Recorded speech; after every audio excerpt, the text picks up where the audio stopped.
A family exposed to carbon monoxide is treated at a local hospital. Good evening. This is CTV News. I'm Rochelle Metzger. And I'm Gina Barty. Thanks for being with us tonight.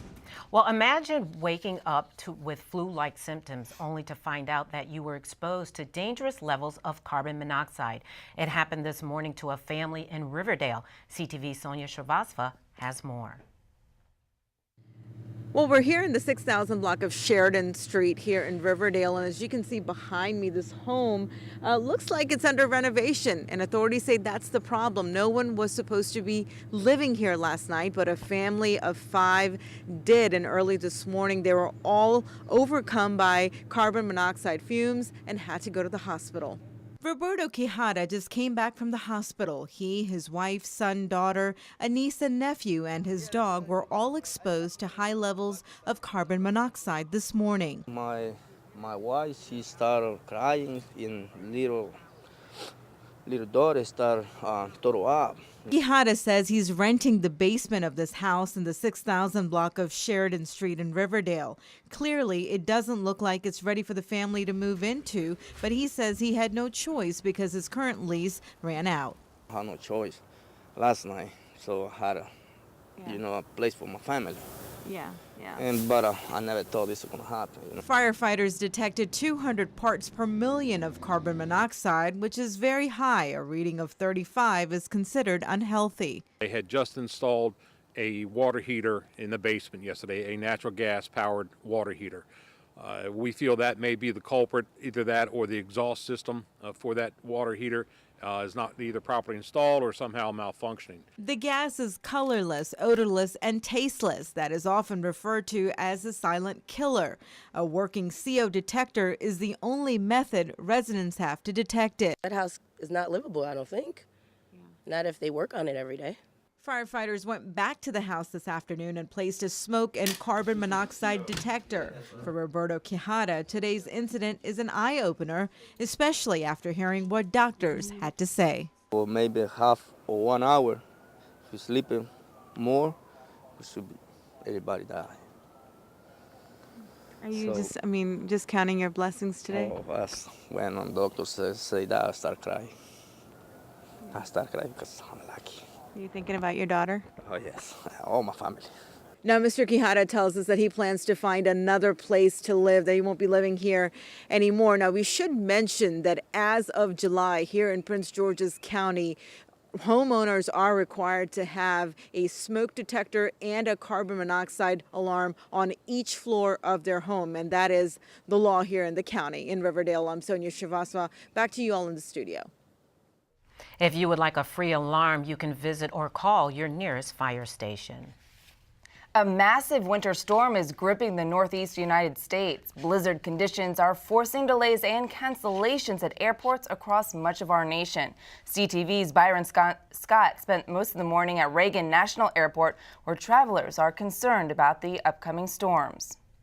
At Reagan National Airport this morning, the arrival and departure boards showed an ever-growing number of cancellations. This as a winter storm bears down on our area. It was very uneventful. Barbara Burns flew in this morning from Boston. She is set to leave on Wednesday. The snow is supposed to go until early Wednesday morning. So I'm optimistic.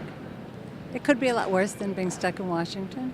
According to an online flight tracking website, as of 2:45 this afternoon, there were nearly 3,000 cancellations nationwide. At Reagan National, 167 flights in and out of our area were scrubbed. Oh yeah, I'm very concerned. We're going to get really buried. Tom Cahill missed his flight to Providence, Rhode Island. He's hoping to catch a later one. I'm going home because I have 2 little puppies at home with a dog sitter. I was in Palm Beach in Florida. My wife's still down there, so I'd love to stay there, but I got to get back for the little guys. For some travelers, getting out of the D.C. area wasn't the problem. It was other flights from other cities to other destinations that was causing an issue. A lot of flights are canceled. Tommy Duran dropped off a friend who made their flight to New York City, but he's concerned about the connecting flight to Spain.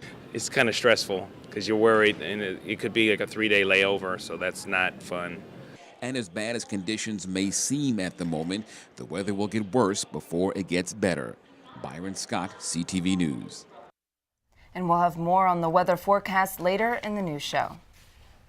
A 44-year-old man will spend the next decade of his life behind bars after pleading guilty to conspiracy to commit robbery. The incident happened at a Suitland gas station in July of 2013. Latifah Majed has more on the story. Yes, that's right. Michael Hall has been sentenced to 10 years in prison after attacking and attempting to rob a 74-year-old gas station owner in July of 2013. Now let's take a look at this surveillance video. You can see 74-year-old Jung Kim walking to an SUV with a bag of money in her hand. That's when Hall's accomplice Jamil Abdul Ali knocked her to the ground and attempted to take the money. Her son tried to help, but Abdul Ali pulled out a gun, forcing him to stop. The woman was getting ready to take the money from the gas station to the bank to make a deposit, and her son went out and got in his SUV in the parking lot and was waiting for her. And as she came across the parking lot carrying a bag of money, Mr. Abdul Ali knocked her to the ground and began assaulting her, attempting to take the money. Her son got out of the car and was able to intervene and tried to get him to stop, but he pulled a handgun, so the son backed off, and then he was able to take the bag and run. Two gas station employees gave chase on foot, and the victim's son jumped into his car and gave chase in his vehicle, and they were actually able to apprehend one of the suspects and hold them until police arrived. The other suspect, who in this case was Michael Hall, he got away, but police arrested him a short time later. Jamil Abdul Ali is scheduled to be sentenced on February 13th. He's facing a maximum sentence of 13 years in prison. In Upper Marlboro, I'm Latifah Majid, CTV News. The state's attorney, Angela Alsobrooks, says that she will not tolerate those who prey on the hard work of others. A shooting at a home in Clinton leaves 3 teenagers wounded, 1 in critical condition. Police say the incident, which stemmed from a fight, happened Sunday afternoon in the 7900 block of Clendenin Drive. 2 of the victims are 16 years old and 1 is 17. A suspect has been accounted for, but a name has not been released. Anyone with information on this case is asked to call county police. And you're watching CTV News. I'm Rochelle Metzger. And I'm Gina Barty.